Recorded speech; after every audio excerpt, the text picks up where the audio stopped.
Welcome back, everyone, to another reaction video. Well, one of my I don't know how to describe it except to say kind of one of my weird fetishes when it comes to history. That's a terrible way to describe it, but it makes sense. One of my macabre interests when it comes to history is the exhumation of famous people. And there have been a lot of them. There are entire videos dedicated to just showing the images of famous people whose bodies were exhumed. And I just find myself very interested in that for some reason. People like Abraham Lincoln, who was exhumed as recently as I think about 120 years ago. John Paul Jones, there's a picture of his exhumed body on the internet.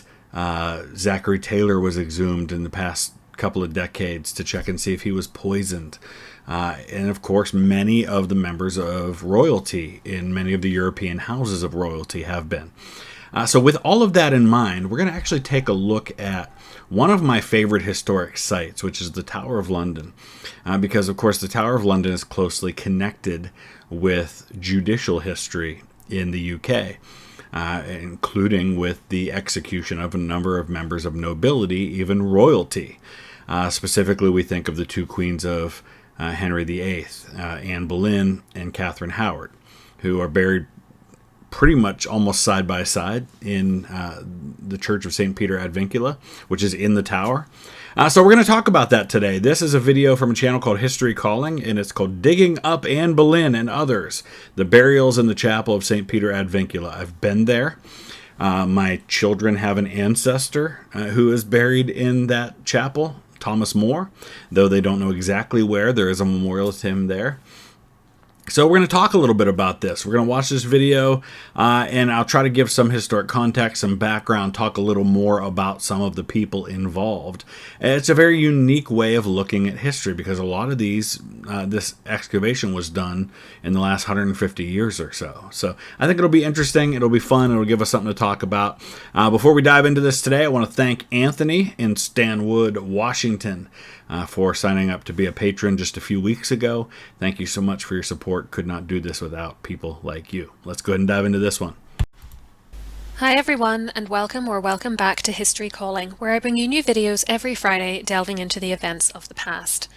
Today's offering works both as a standalone video and as a sequel to the previous two, in which I looked at the beheading of Henry VIII's second wife Anne Boleyn in 1536 and the double execution in 1542 of her sister-in-law Jane Boleyn and cousin Catherine Howard, who was also Henry's fifth wife. Yeah, people forget that Catherine Howard and Anne Boleyn were actually first cousins.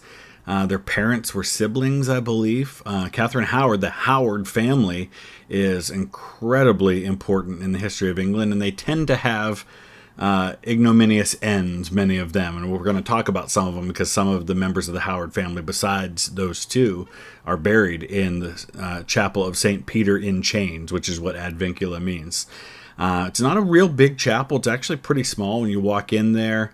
There's not a lot of places to move around, but you can pretty much walk right over to the sites where a lot of these burials take place in that chapel. But yeah, the Howard family, Anne Boleyn's mother was a Howard, and that's where that connection comes in. The Dukes of Norfolk which is like the premier duke in England, were members of the Howard family. Those videos are linked in the description box if you'd like to see the entire trilogy I've rather inadvertently ended up creating. I promise I'll give you something more upbeat next week. I just got sucked into the execution topic. All three women number among the many burials in the chapel of St. Peter ad Vincula within the Tower of London. Yeah. And today we're going to learn what happened when the Victorians realised they would have to start digging up Anne Boleyn and those buried near her because the building was in serious need of restoration work. So looking at this picture, just right here, right about in the spot where this image is here, is actually the memorial site where the executions that happened within the tower took place. So Anne Boleyn, for example, was executed on that site that we see right in front of us there. Now, not everyone who's buried in this chapel was executed inside the tower. Thomas More, for example, was executed on Tower Hill, which is, from the direction we're looking, would be behind the chapel. Up there's a hill there across the street from the tower. There's like a memorial, I think, to the merchant marines, the members of the merchant marine who died in war. And then above that is Tower Hill. There's actually a Tower Hill exit there for the underground. Fascinating, really cool place to visit. And I'm going to London next month, and I'm going to be there with a few friends, and I'm hoping maybe we'll go to that site. I can be their tour guide. Using a published account written by one of the excavators, I'm going to reveal the condition Anne's bones were in when they were recovered, what this can tell us about her appearance, and even a physical trait she shared with her daughter Elizabeth I. Fingers. I'll also be discussing what was left of some of the other prominent Tudor figures buried in this chapel, including Catherine and Jane. We'll consider the evidence that there was at least one other disinterment of these bones before the Victorians got there, and discuss how likely or unlikely it is that any further examination of these people's remains will ever occur. So if you want to look deeper into this whole topic, a lot of the times when these exhumations or when these excavations of these sites have been done, they've been extensively documented. I mean, they were counting the pieces of bones for Anne Boleyn's grave. But over at Windsor Castle, for example, they've done a number of excavations down in the Royal Chapel. And there was one where they opened up the particular vault where Henry VIII and Jane Seymour, I think there's an infant child of Queen Anne who was in there, along with King James I, who himself was beheaded. And they actually describe how they opened up a piece of the coffin of James I, and his eyes were open, but then as soon as they were exposed to the air, they disintegrated. Just things like that they described. Fascinating stuff. Edward IV, I think his grave was exhumed at one time. Edward I, Longshanks. There's actually a drawing of what his body looked like when they opened that one up. I'm way too into this topic. If you're new here, please consider giving this video a thumbs up and subscribing to the channel with notifications switched on. You can also find me over on Instagram under the username History Calling, for which I'll leave a link in the description box. I'm going to go follow her right now, and I think you should too, because I really want to encourage, I mentioned this in a recent video, we need more women in the history space who are creating great content. And I know it's tough for women because, as I mentioned before, there's way too much focus on appearance, but we need more. We need more women in the history space making great content.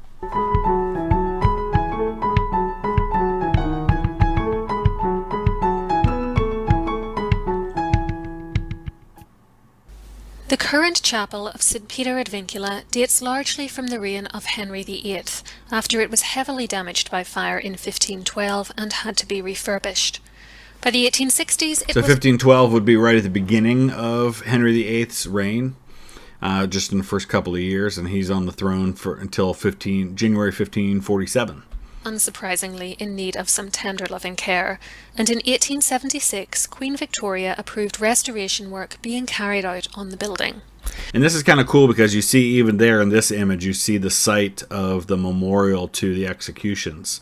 And it doesn't look like that now because there's a newer memorial that's been placed there, but that shows us that even in the 1870s, they had that area kind of set apart. One of the men involved in this work was the secretary to Victoria's Privy Purse, named Doyne Courtney Bell. It's his account of what was done upon which this video is based. So you might be wondering, well, why would you need Queen Victoria's permission? Well, this chapel, I believe, is what's known as a royal peculiar, which means that, so the monarch in the UK is the head of the Church of England. And this, of course, is a chapel in the Church of England. And these, I think they're called royal peculiars, and I believe this is one of them. You need direct permission from the monarch in order to be able to do something like this. His book, entitled Notices of the Historic Persons Buried in the Chapel of St. Peter ad Vincula in the Tower of London, is freely available online and linked below. Bell writes that upon examining the chapel, it quickly became obvious to all involved that the first thing which would need to be done was to level off and stabilise the floor, under which many people, some famous, some not, had been buried over the centuries. This constant digging and redigging had resulted in visible sinking in some areas. Yeah, so there's not an actual vault under the chapel, right? It's not like a room down there like it is at, say, Windsor Castle, where you have the royal vault, where, like, if you remember when the Queen passed away, they actually lowered her casket down in. Now, that was only temporary. She's actually buried in a separate vault that's off to the side. But that one has a big room, and you can actually see images of that. People like George III are down there. This one, they're actually just the floor. You pick up the floor, there's dirt, and they're buried in the dirt under the floor. And there were also sanitary considerations, presumably a reference to the fact that most of the burials were in very shallow graves. At first, the restoration team had no intention of disturbing the remains of Anne, her brother George, executed 2 days before her, his wife Jane, and Queen Catherine, or any of the others who were interred near the altar at the head of the church. The altar is the most important spot, and I think the Duke of Monmouth is actually buried under the altar itself, but those others are all, like, in the front row. Instead, they hoped simply to place new paving stones over the old. However, Bell writes that as it turned out, this was practically impossible, as in 2 places the pavement had sunk and showed signs of considerable hollowness beneath it. It was therefore decided that the pavement must be removed in order that this sinking might be rectified, but that as little disturbance of the ground as possible should take place. With this decision made, on the 9th of November 1876, work got underway in the spot where some of the chapel's most famous remains lay. So just for context, Anne Boleyn, for example, and her brother Lord Rochford, that's May of 1536. So we're talking about 340 years. Starting with the spot where Anne Boleyn was believed to be. The excavation work ran smoothly and quickly. All right, so let's talk about this for a second here. Let's talk about some of these people, because we've got a lot of really interesting people up here. Duke of Monmouth is the brother of a king and son of a king. He was implicated in a revolt. I think this is around the time of the Glorious Revolution, all that stuff that's going down. Lord Rochford, that is George Boleyn. That is Anne Boleyn's brother. He was executed 2 days before her, along with a couple of other people who were... it was an excuse to get rid of some people that Thomas Cromwell wanted to get rid of, who was the king's minister. And so Lord Rochford was accused of actually having an affair with his sister. Certainly didn't happen. She probably didn't have an affair with any of the guys who were executed. But he's executed, and Boleyn's executed. So the Duke of Somerset and the Duke of Northumberland, these are the Thomas and Edward Seymour. These are the brothers of Jane Seymour, who are executed around the time of the reign of their nephew, Edward VI. Catherine Howard, of course, is Henry VIII's fifth wife. Lady Rochford, that is Lord Rochford's wife. So she's the sister-in-law of Anne Boleyn. And the reason she was executed is because she was setting up the meetings that Catherine Howard was having in her liaisons with Thomas Culpeper, who was also executed. So she actually, it seems, had gone insane, unless it was a really good performance to try and get out of being executed. And so Parliament actually had to pass a bill making it legal to execute insane people so that she could be executed. And so she was executed at the same time as Catherine Howard. Countess of Salisbury was an old woman executed as Margaret Pole, executed under orders of Henry VIII because he couldn't get to her son, Reginald Pole, who had been made a cardinal, who was the nearest claimant to the throne. So Margaret Pole is the daughter of George, the Duke of Clarence. He is the brother of Edward IV and Richard III. He's the one who supposedly was executed by being drowned in a butt of wine because of he had kind of sided with the rebellious side of Henry VI, trying to overthrow his brother Edward IV. All of that. So that's all of that. And then in the aftermath of Edward VI dying as a teenager and his sister Mary, the one we call Bloody Mary, coming to the throne. Lady Jane Grey was briefly queen in between those two. She is a niece, a great niece of Henry VIII. Lord Dudley, Duke of Suffolk. That's all part of that rebellion. Then the next generation, you have the Duke of Norfolk. This is a Howard. If you've seen the movie Elizabeth, you have the guy who says, "I am Norfolk." He's Christopher Eccleston plays him, and this was the Rudolphi plot that he was executed for trying to overthrow Elizabeth I. So that's him there. His father was also executed. He was like the last person executed under Henry VIII. The Earl of... I forget who he was, but his grandfather was also a Duke of Norfolk who would have been executed by Henry VIII if Henry VIII hadn't died first. It just bad times to be part of the Dukes of Norfolk. Anyway, that is all for us to just set the stage of how many famous people are buried just in these 2 rows. Using a map constructed from historic sources, the paving stones over the spot where Anne was supposedly buried were lifted, the ground beneath removed, and sure enough, around 2 feet down, they discovered human bones. Unexpectedly, however, they weren't buried in their original order. Instead, says Bell, they had, for some reason or other, been heaped together into a smaller space. And she had been originally buried in like an arrow chest, and so if there were no remains of that, then that gives you further indication that she had been exhumed at some point and replaced. Clearly Anne's remains, which were initially buried in a wooden arrow chest, had been dug up before. Bell and his companions felt that the earth had not been disturbed for at least a century, noting that they reached this conclusion because, after another 2 feet of earth had been removed, they discovered the 1750 burial of a woman named Hannah Beresford. Bell believed, and I agree, that this seems the likeliest explanation available to us as to when and why Anne's bones were previously disturbed. And this sounds awful to a lot of people, but this is a pretty common thing. Graves were repeatedly reused. Because the space is so limited in some of these places. I've talked about this before, but you go to a typical churchyard in the UK, and you might see 20, 30 grave markers in some of these churchyards, and there could be 20,000 people buried there because these graves were constantly reused. Most excitingly of all, for all of you Anne fans out there, he included a description of the physical features of the skeleton believed to be that of the Queen. And we should say up front that it's clear from all this evidence it almost certainly is Anne Boleyn. I think that's pretty well established. Not only because it's the right location, but everything physically fits with what we know of her. Other man present was the local government inspector, Dr. Frederick Murat, and it's his examination of the remains which Bell reiterates in his book. Murat declared the skeleton to belong to a woman between the ages of 25 and 30.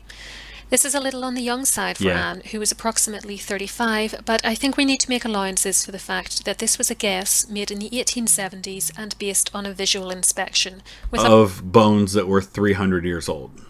Without the benefit of modern technology. Of course, if you've seen my video on when Anne Boleyn was born, you'll know that there is some controversy on this point, with some arguing for a 1501 birth year and others for 1507. While I come down on the side of 1501 myself, I admit that the 1507 date does fit better with Murat's assessment of the skeleton.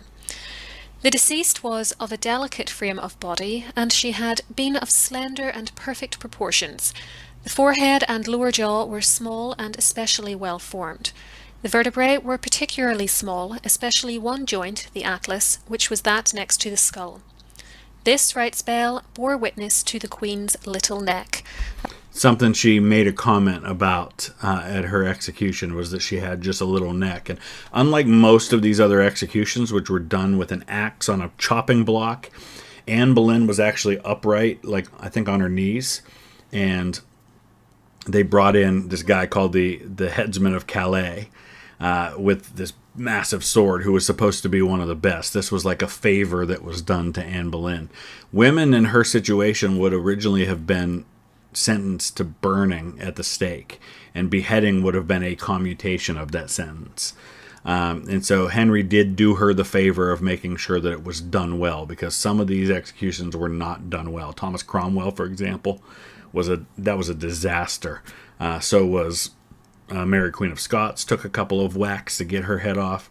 Ugly stuff.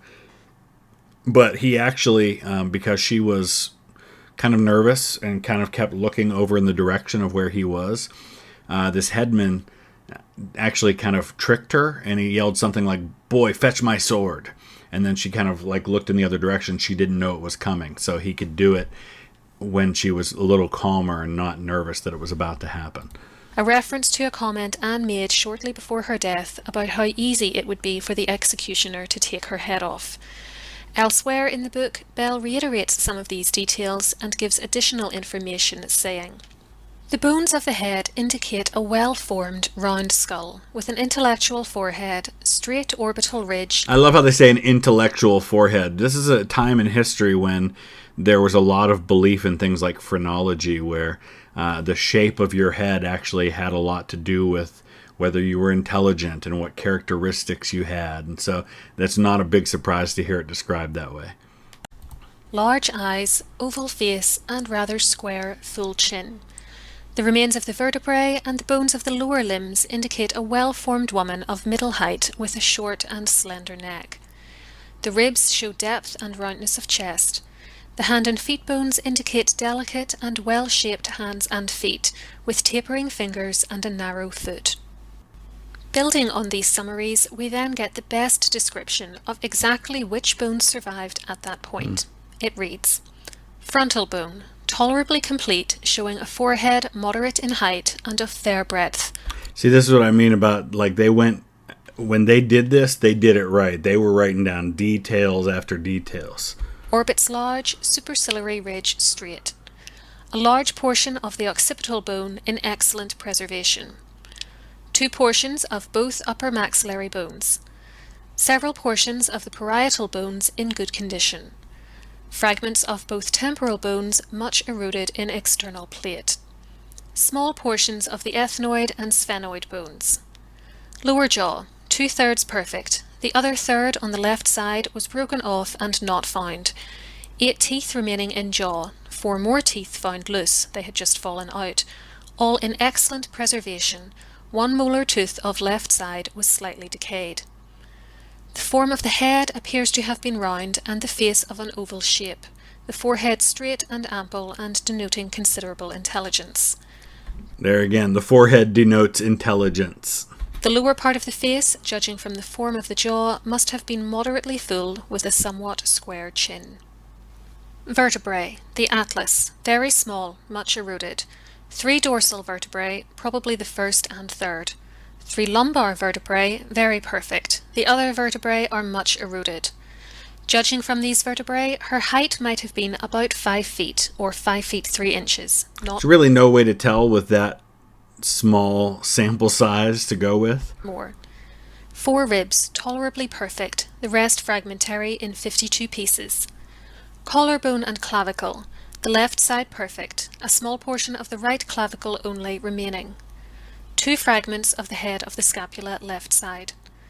Judging from the curvature of the ribs, she must have had a deep and well-formed chest. 8 fragments of the pelvis, very much eroded, and the characters almost obliterated.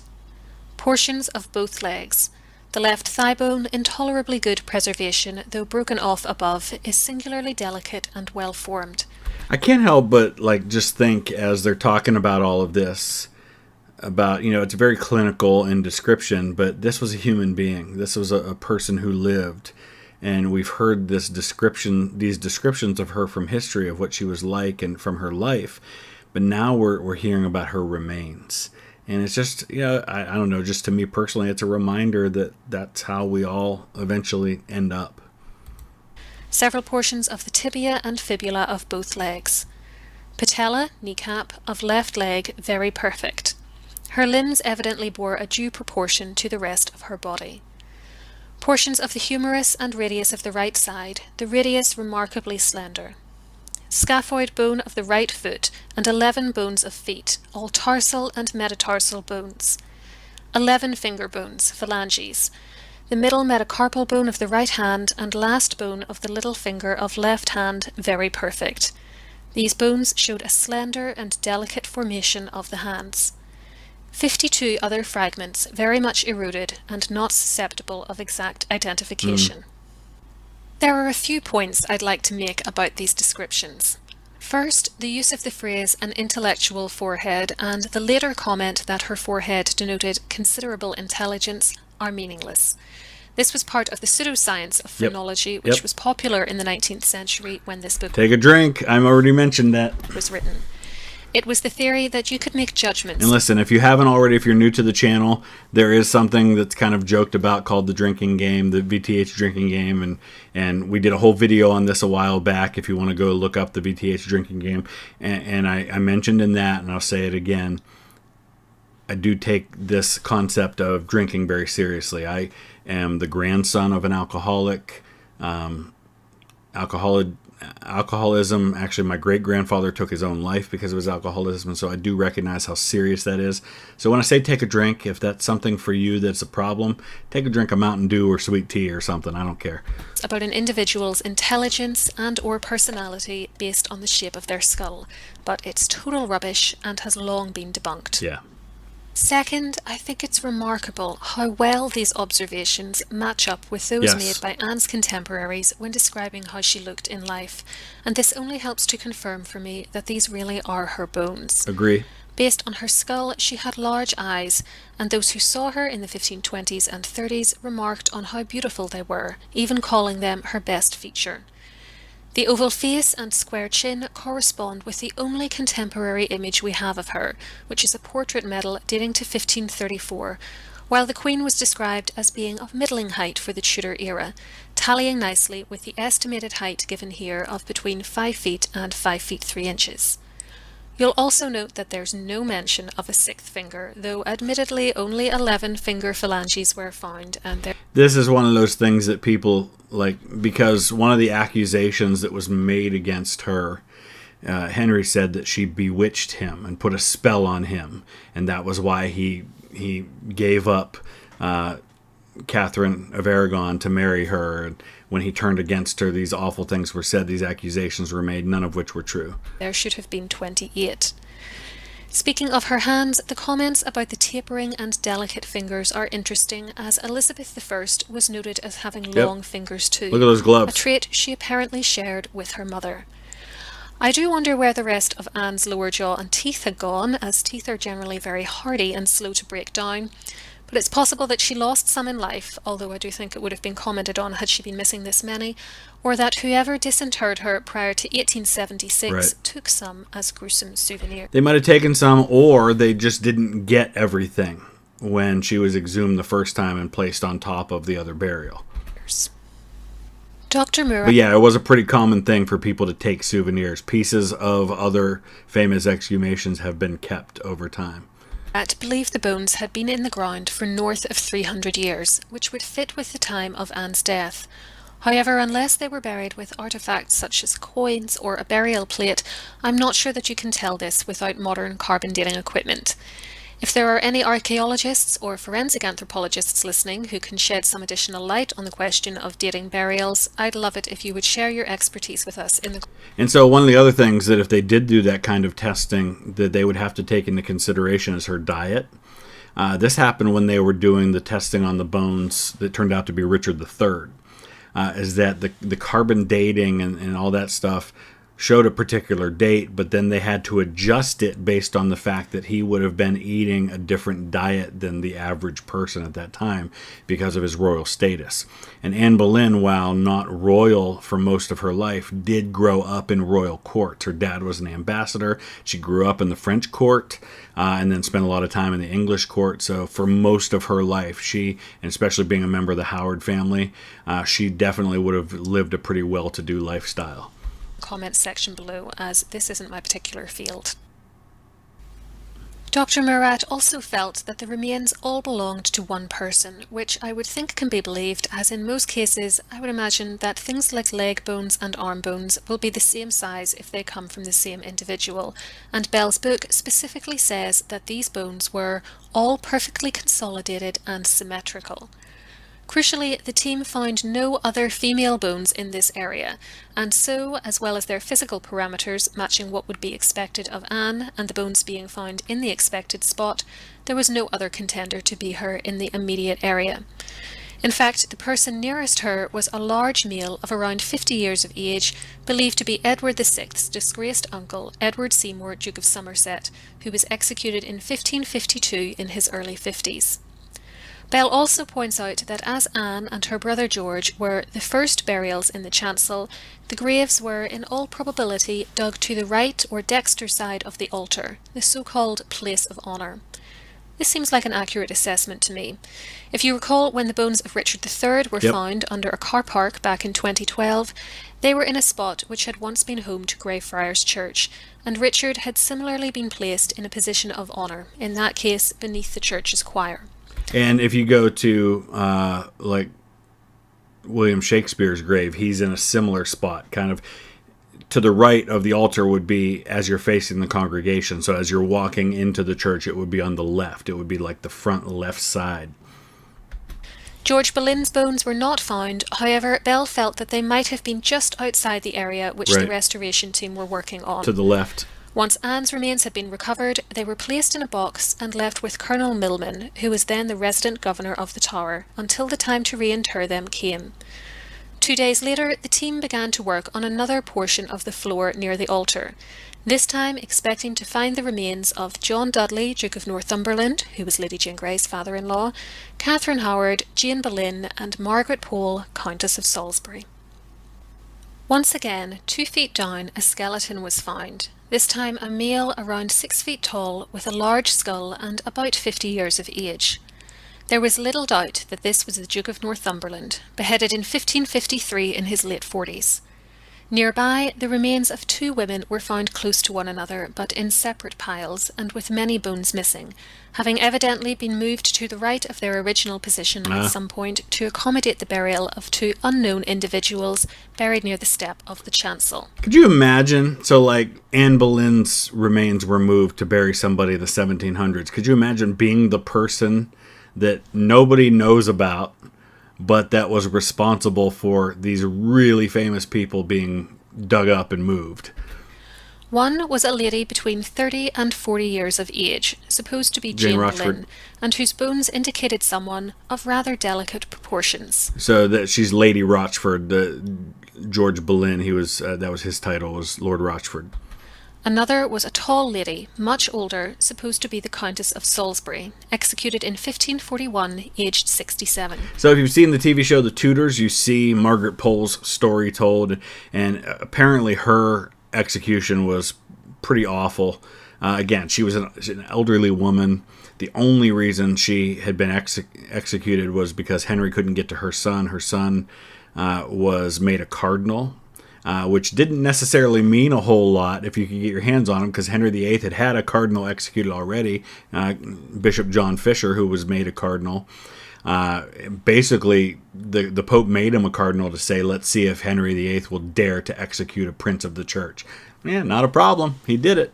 But apparently she tried to run away, and it took several whacks with the axe to execute her. It was a really, really ugly scene. No bones thought to belong to Queen Catherine Howard were found, which Bell explained by saying, Yeah. the bones at the age at which she was executed Yeah, remember, Catherine Howard was a teenager when she was executed, probably 17. Softer in texture, and a great portion of them are more cartilaginous than when growth is completed and the framework of the body consolidated, so that they would disintegrate and disappear much more rapidly than had she been fully formed, and the whole process of ossification been completed. The large admixture of lime with earth which was found in the grave would accelerate this process. There is nothing therefore inconsistent with the fact of her having been buried there in the absence of any portion of her remains after a lapse of more than 3 centuries. They weren't embalming these bodies. They were throwing lime in, which would accelerate the process of decomposition and it would help with the smell and things like that. Because they're trying to get these bodies to decompose and disappear as quickly as possible. They're not burying them that deep. She may have been dug up like these other ones were, and maybe they just didn't find much, and what they did find they threw in was somewhere else. There's a lot of reasons why she could have been buried there, but that they still didn't find anything. This seems reasonable enough to me as an explanation, particularly as there were very few of Lady Salisbury's remains left, and Bell noted that some of what was there had been eroded by lime. That said, I'm not a medical doctor, and so if there's anyone listening who is a medical professional and can offer some additional information on the age at which bones solidify and how quickly they might break down in an earth burial, please let me know below. So, This is my first time watching her channel, and I gotta say a couple of things I really love. First of all, she's presenting the information. She's going right to the primary sources and just presenting it. She's offering a little bit of her own opinion, but also kind of acknowledging, listen, it seems reasonable to me, but I'm not a professional in this area, so if anyone is, let us know. I really like how she's gone about presenting all of this a lot. And just for the information of anyone who might be commenting on this point, Catherine was between 17 and 24 years old at the time of her death. I think she's more around 17. Bell rules out the possibility that the bones assigned to Jane Boleyn were in fact Catherine, not just on the basis of age, but because Catherine was supposedly petite and the bones found seemed too large for her. I think this is a bit of a stretch, as we don't actually know the heights of Jane Boleyn and Catherine. However, the age and location of the bones is enough for me to be as confident as possible, without the advantage of DNA testing, that this woman was Jane Boleyn. Speaking more generally, I'm also pretty comfortable with the idea that Bell and his team correctly identified the rest of the bones they recovered in this area of the church. Yeah. Apart from Catherine Howard and George Boleyn, all the bones expected to be found were located and in the places where it was anticipated they were buried. That's a great point. We had records that basically said this is about what you would expect to find and where you would expect to find them. And all of the bodies that were found were consistent with those people that were expected to be found there. So I think it's a reasonable conclusion. And they all matched the physical parameters of those people to whom they were supposed to belong. On the 13th of April 1877, with the restoration work complete, the remains which had been disinterred were brought back to the chapel. Bell records that these remains had been soldered up in thick leaden coffers and then fastened down with copper screws in boxes made of oak plank, 1 inch in thickness. Each box bore a leaden escutcheon, on which was engraved the name of the person whose supposed remains were thus enclosed, together with the dates of death and of the year, 1877, of the reinterment. The cases were then placed in the respective positions in the chancel in which the remains had been found, and the ground having been opened, they were all buried about 4 inches below the surface. The earth was then filled in and concrete immediately spread over them.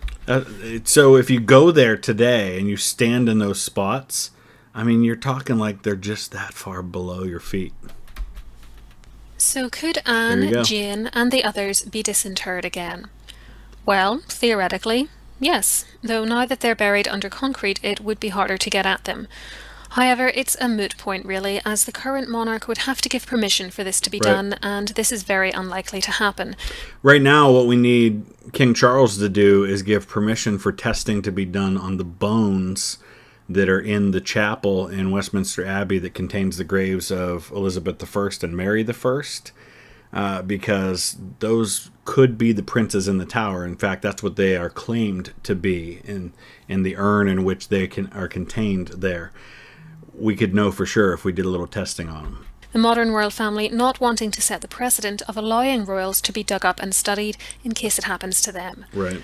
This is endlessly frustrating to those people who would like to see Anne and the others have a more formal burial, or who would love to have a facial reconstruction of Henry's second wife done. There's not really a lot you could do. I mean, some of the bones are there, but you don't have the complete skull, so I don't know that you could do a proper facial reconstruction like we did with Richard III.